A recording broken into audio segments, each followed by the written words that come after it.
Hey, good afternoon, everyone, and welcome to our public hearing tonight or this afternoon, I should say, on draft affordability criteria updates for the state revolving fund. Glad to have you here today. We've got about 37 people logged on at the moment, but I think we had about 98 people registered, so we might have a few more people on.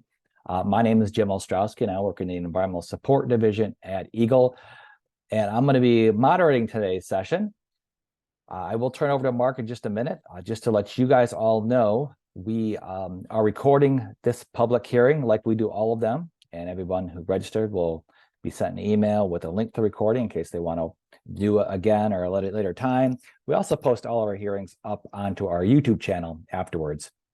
You're all muted right now, but I'll be explaining when we get to the point of collecting comments how you will make your comment tonight. So at this point, what we're going to do is Mark Conrady's got a presentation he's going to provide, and then we are going to read off our hearing statement, and then we'll open it up from all of you to hear from you and any comments you might have.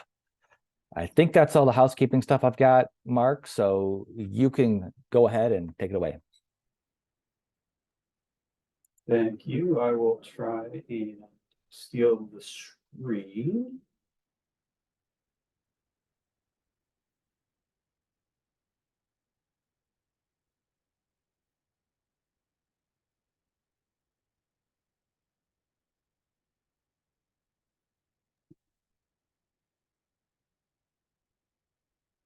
All right. Is that showing up? Yep. I can see it. Looks good. All right, everyone. Hello and welcome. We all met back a couple times, probably some people on this call. We had meetings back in May. 2 meetings basically showing the data from the last 2 years, 3 years, and what we're doing for it, or what the process was going to be for updating these rules. So I will be presenting today. Luke Hurley, who is a huge help and a big part of our GIS and data analytics, is also on the call. He probably won't be speaking today, but I just wanted to let everyone know he was here with us and smiling and waving in the corner. So thank you to Luke. So moving forward, the agenda today will be pretty quick. I'll run through some slides, again, give an update since our May meetings, and then we'll go into the public hearing. But we're going to go through just a quick SRF background, updates since May. What are we trying to achieve? Again, just kind of reiterating what we talked about in May. We'll go through the draft criteria process, results of the review that we've done, and then show kind of what the draft criteria versus the current criteria does in a couple of different ways. And then we'll get to the actual draft criteria, and then we'll move on to the public comment. So again, this is just a quick background on the State Revolving Fund program. Based on some comments we got last time, and just to reiterate, these two programs have been around for about 35 and 25 years. So the Clean Water program started in 89, 90, so like 35, and then the Drinking Water program came 10 years later. These are both funds that allow for municipal systems to apply for funding, traditionally through a municipal bond. And then this is kind of where I think, just want to clarify, individuals cannot apply for SRF loans, and SRF loans are not necessarily tied to customers' water and sewer bills. So a municipal system getting SRF funding may or may not have an individual impact on a user's bill. So once again, this isn't necessarily a one-for-one. Often if a system gets obviously a lower or more affordable loan, it will then trickle down into the rates, but just reiterating that it's not always a one-for-one in the way it is with other programs. Again, individuals who are having an issue with their bill should speak to their municipal provider, because that's who has effects on the bill. Eagle cannot control the bill that they're receiving. And then again, these are required by statute and are only for the SRF program. So this isn't an Eagle-wide effort. This is specifically overburdened criteria for the SRF programs. So since the May public meeting, so hopefully everyone's found and seen the new SRF Affordability Criteria Development page. I'll slide it over into the screen real quick. this is what it looks like. This is where you've been able to make public comments. And then currently right now we have the draft affordability criteria definition directly on it. So that's where we've been posting all the information and updates along the way. And so there was a lot of interest shown in the first couple of meetings, and we at Eagle were anticipating quite a bit of public feedback over in the 2 months after the public hearing, but prior to us posting the draft. We posted the draft 3 or 4 weeks ago, so it's been almost a month since the draft criteria is up.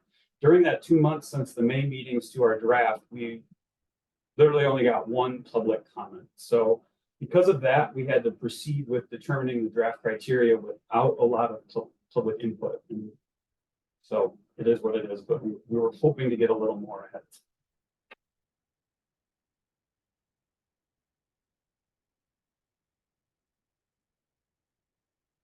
So what are we trying to achieve? This is basically a repeat from the May meetings. So we weren't at the May meetings. We are trying to involve as many stakeholders in the overburden criteria process as possible. We're trying to keep criteria based on data that is relevant and annually updated. We're trying to find criteria that applies to all residents of the state and not only certain geographical regions. We're trying to find criteria that a community could reasonably find and complete without needing to hire an engineer, consultant, and/or a financial advisor. Again, these are for overburdened and significantly overburdened applicants.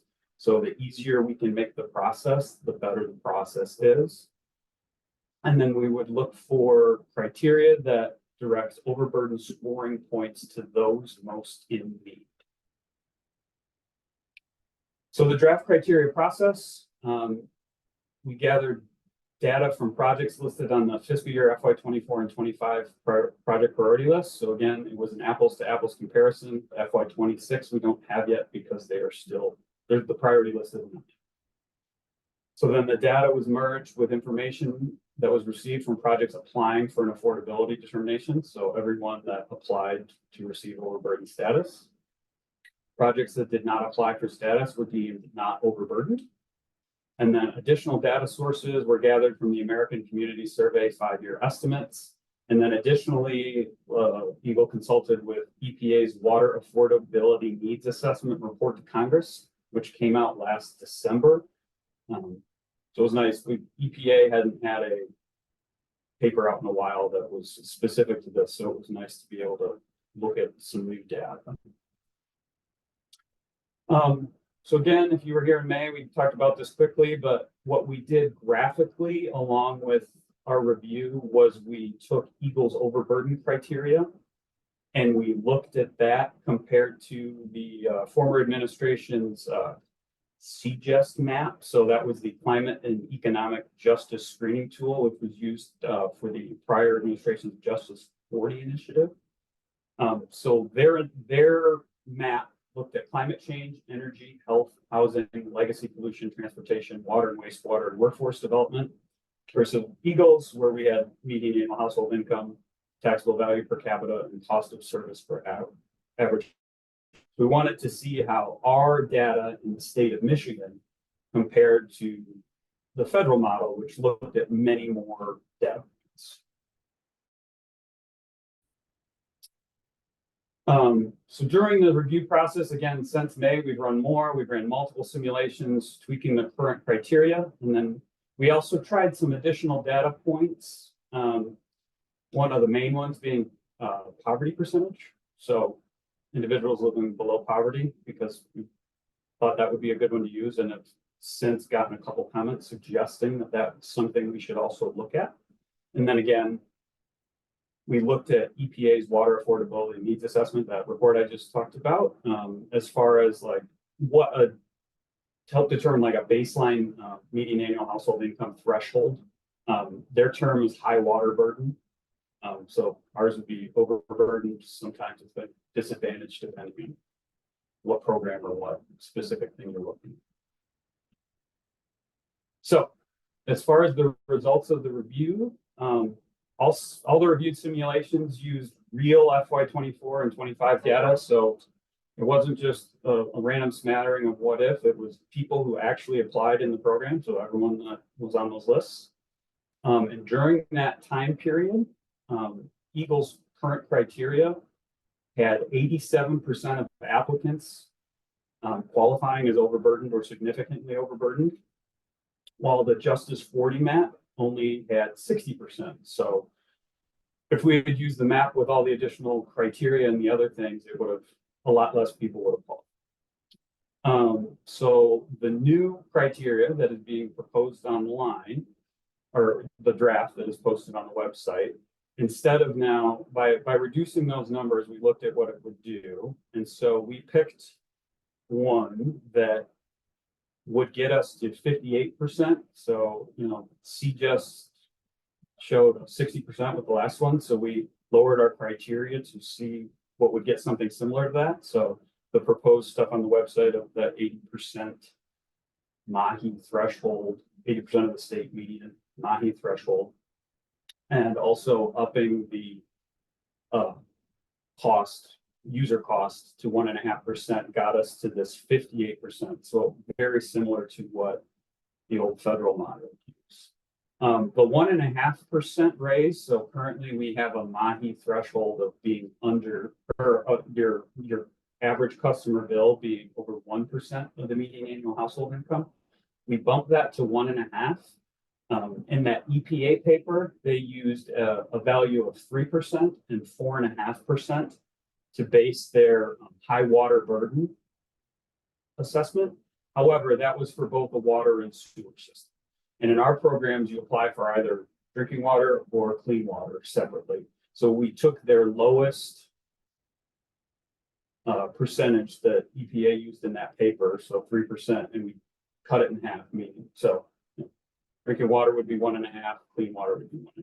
And so that's why we chose that from our current standard of 1%. And then when we also ran poverty percentages based on, again, actual applicants.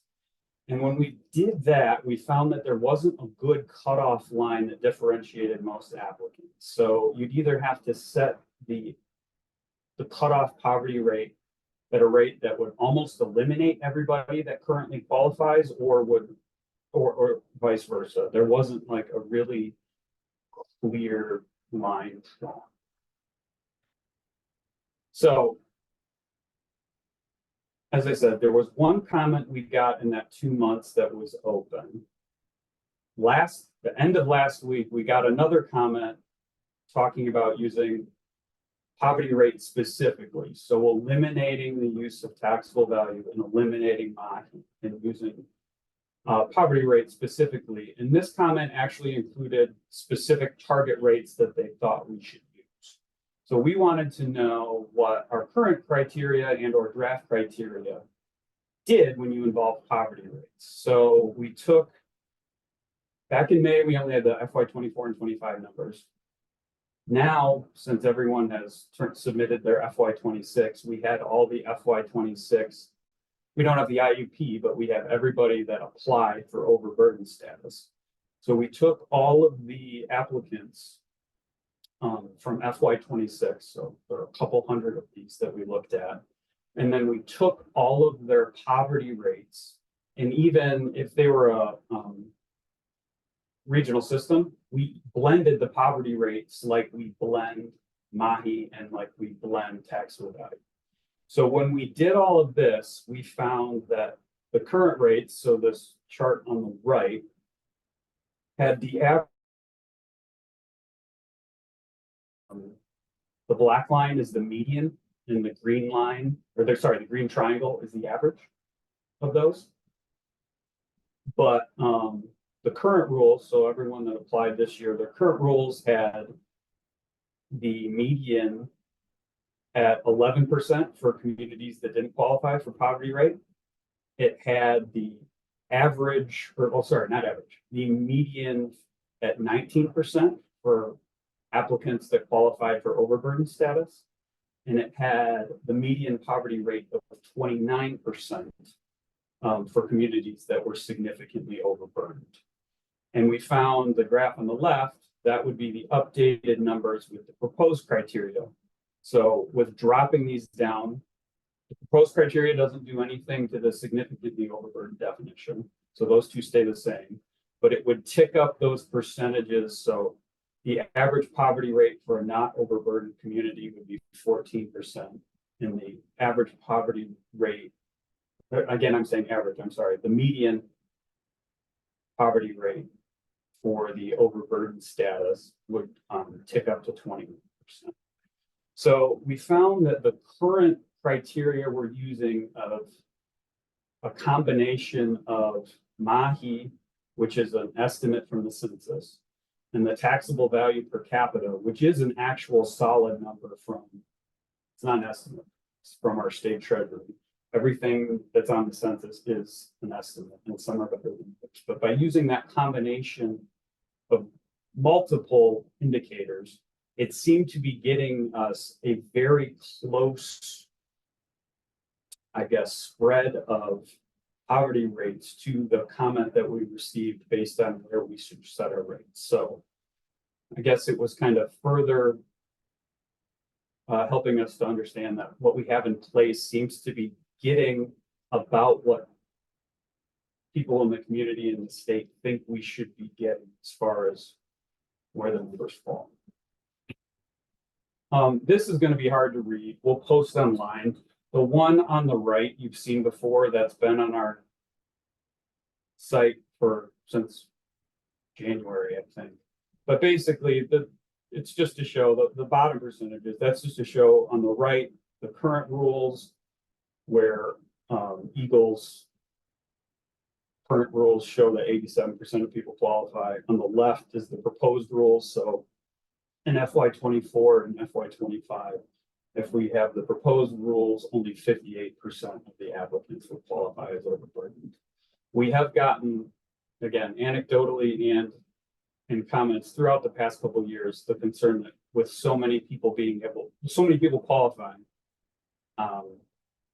the people most in need weren't able to qualify, and then anyone that wasn't overburdened could not receive SRF funding. So there was a pretty consistent ask that we tighten our rules down so that the overburdened and significantly overburdened rules are a little more stringent. So finally, to the draft criteria changes. So these are what are on the website, but basically just to reiterate, significantly overburdened criteria, we didn't make any changes to.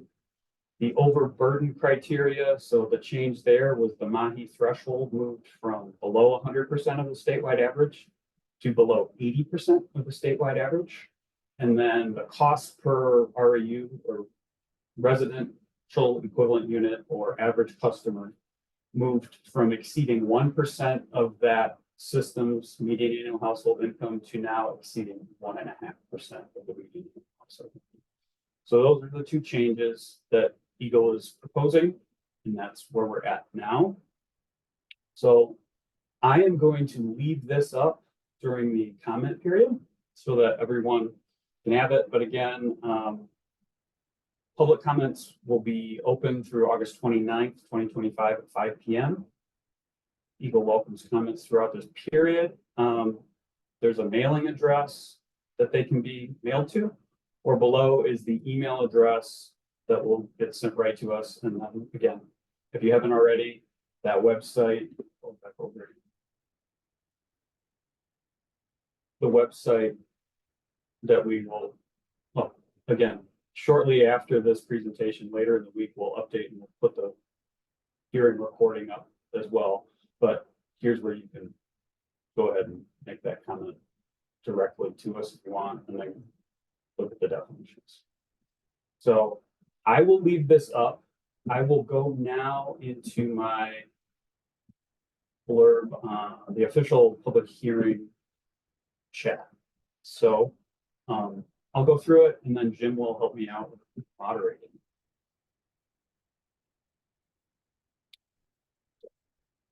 Thank you for joining us for the public hearing regarding the Clean Water and Drinking Water State Revolving Funds Overburdened and Significantly Overburdened Criteria.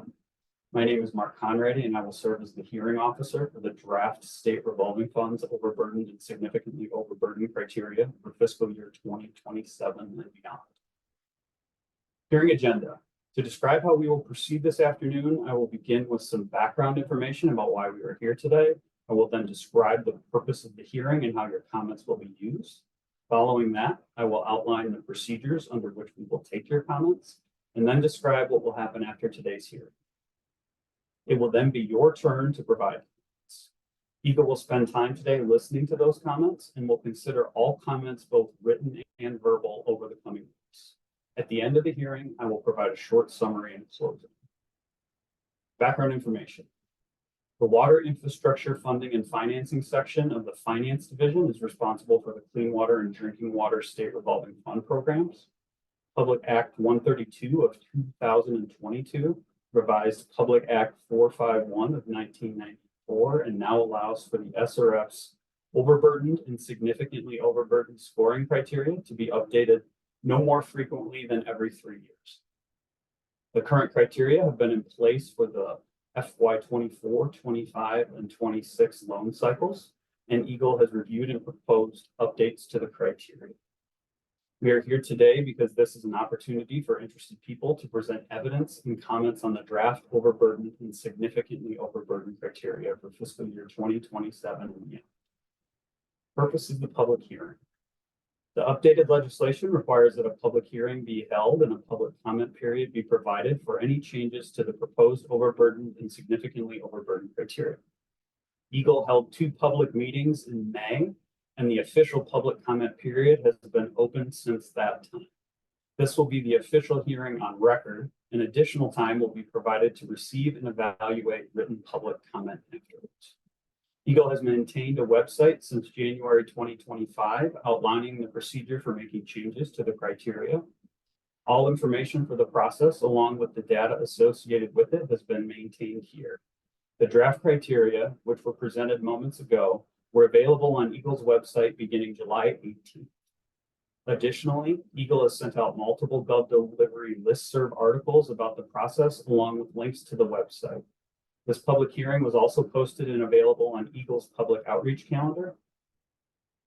At the conclusion of this hearing, a record of the meeting will be placed on the new SRF Affordability Criteria website, and your comments will be placed in the hearing record for review and consideration. The draft overburdened and significantly overburdened criteria for SRF projects is brought to you today as a draft. Let me emphasize this means Eagle has not made a final decision about the draft criteria. Instead, it reflects an initial technical review and our belief that having the details of the draft available will help you in providing comments. Everything in the draft remains open for comment and further consideration by Eagle. Eagle will review and deliberate on all written and verbal comments. This public hearing is your opportunity to provide comment, but is not meant as an opportunity for Eagle to immediately address your comments.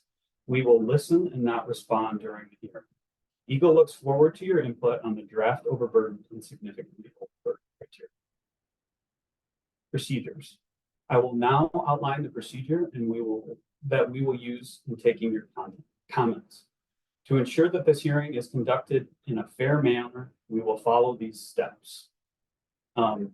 So when people signed up, you could indicate if you wanted to make a comment. There were several of you that did.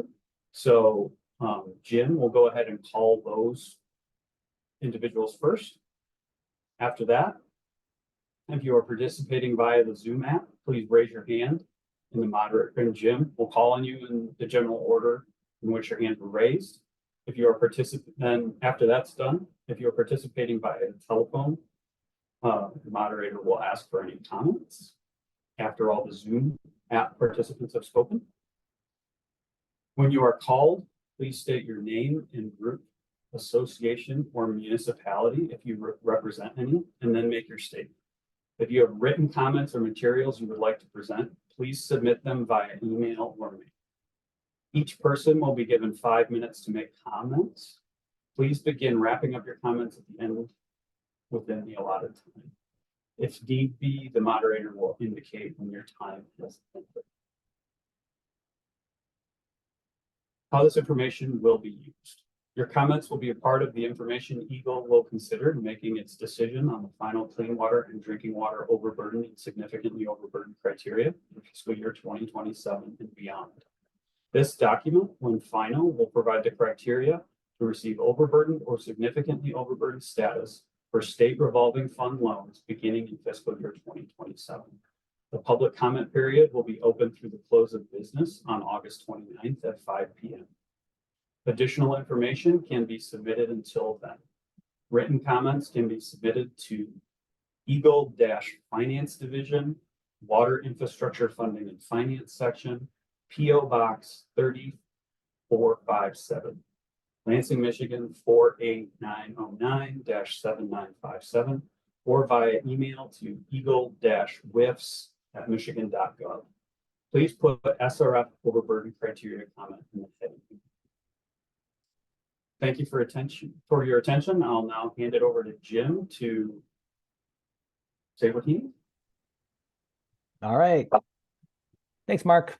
Yeah, so the way the hearing part's going to work for comments, like Mark said, I've got a list here of people who registered and indicated they want to make a comment, and I'll go through those people first. And then after that, if you'd like to make a comment, you can click the little raise hand icon on your Zoom toolbar, and we'll call your name. And when we do call your name to comment, a little pop-up screen will come up on your window telling you that you can unmute and make your comment. So that's how you'll know that you're unmuted. Also, when you do comment, you've got 5 minutes, and I have a little timer up in the corner that'll tell you how much time you got left. And when you got about a minute left, I'll break in and let you know you got a minute left. And then when you're done, I'll tell you you're done, and please wrap it up at that point. And yeah, when you do comment, please make sure that you tell us, repeat your name, because I might get it wrong, I'm sorry. And any affiliation you're with, or any association or affiliation you might have that you're representing, if you're representing somebody or someplace. Okay, I did put in the chat the links to making written comments. If you don't feel comfortable making a verbal comment, I put a link in there that Mark mentioned, that the email address that's posted up there. All right, so when people registered, I had about 7 people who indicated they want to make a comment. Only a few of those people are actually logged in. So I know that Rhonda Adams will be first, and then after that will be Alicia St. Germain. So Rhonda, I'm going to find you. I know I saw you here in a minute ago. I'll mute your line. And then there you go. Rhonda, are you there?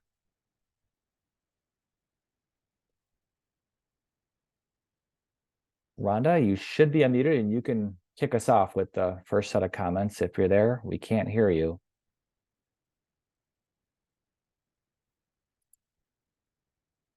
Looks like you're unmuted. Okay.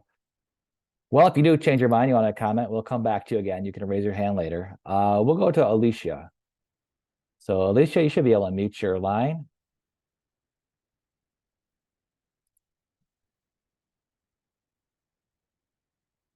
Alicia St. Germain.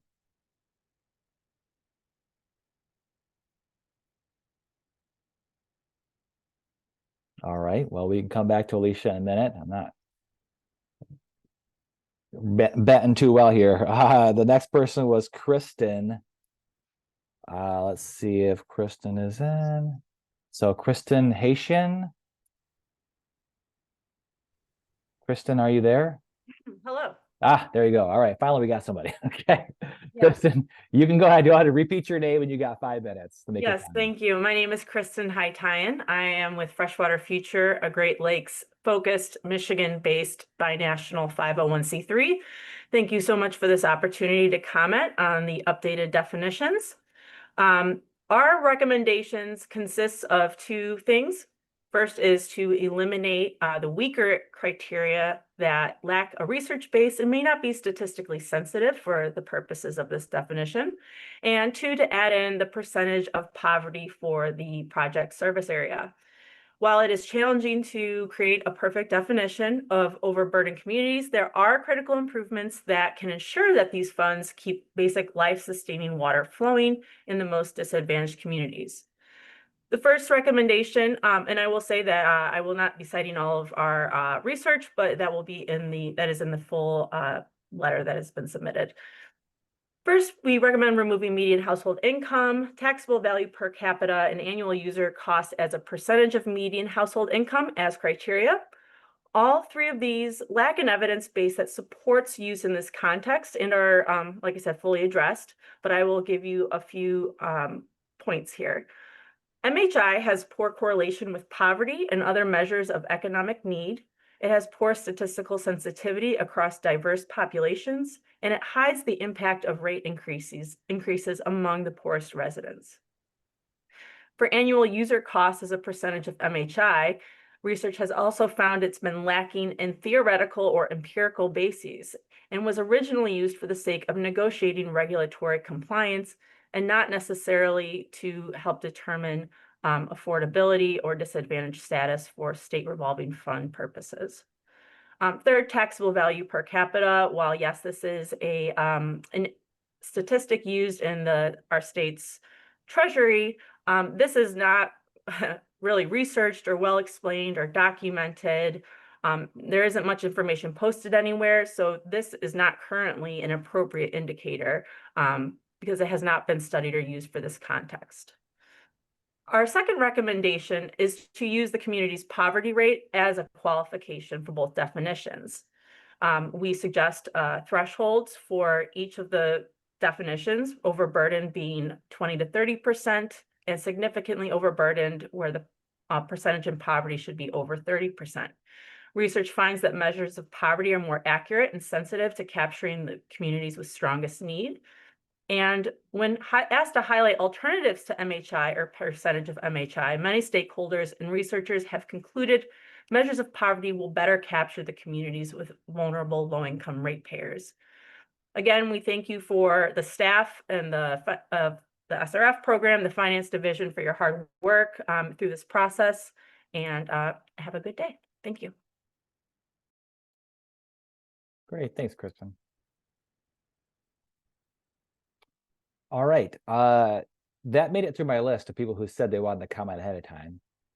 If Rhonda or Alicia want to make a comment, you can feel free to click the raise hand icon and I'll go to you to make your comment. So at this point, we're going to ask if anybody would like to make a comment. You can go ahead and click the raise hand icon on your GoToWebinar or on your, on your Zoom toolbar. So there's a raise hand icon. You can click that if you'd like to make a comment. And we'll go to you, and I'll hang out here for just a minute to see if anybody raises their hand, because I have no hands raised at this point. I'll just remind you, if you would like to make a comment and you don't feel comfortable making your comment, you can feel free to email us, and the email's on the screen. It's also in the chat. It's perfectly acceptable.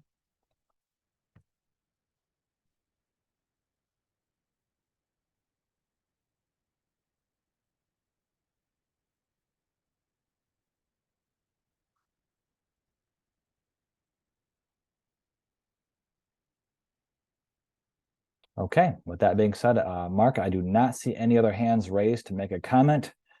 And yeah, I guess we can proceed then to closing remarks and close the hearing. So no phone calls either.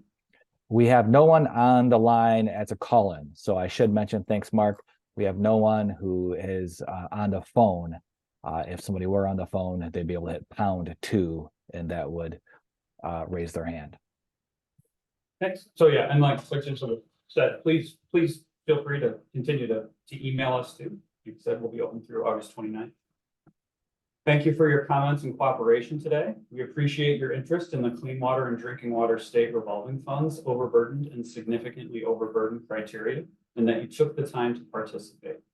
As indicated at the beginning of the hearing, the public comment period is open through the close of business on August 29th, 2025 at 5 p.m. The hearing is now closed. Thank you again. All right, thanks, Mark. And thank you all for tuning in and listening to the presentation and for your comments. We will now end it. I wanted to let people know too, just a reminder, we did record it, and the recording will be posted up on YouTube probably in the next day or two. So if you know if somebody wants to tune in and watch it, especially before they make a comment, they can do that. It'd be up, and we'll also email it to everyone who registered for this hearing. Thanks, everyone. Have a great rest of your afternoon.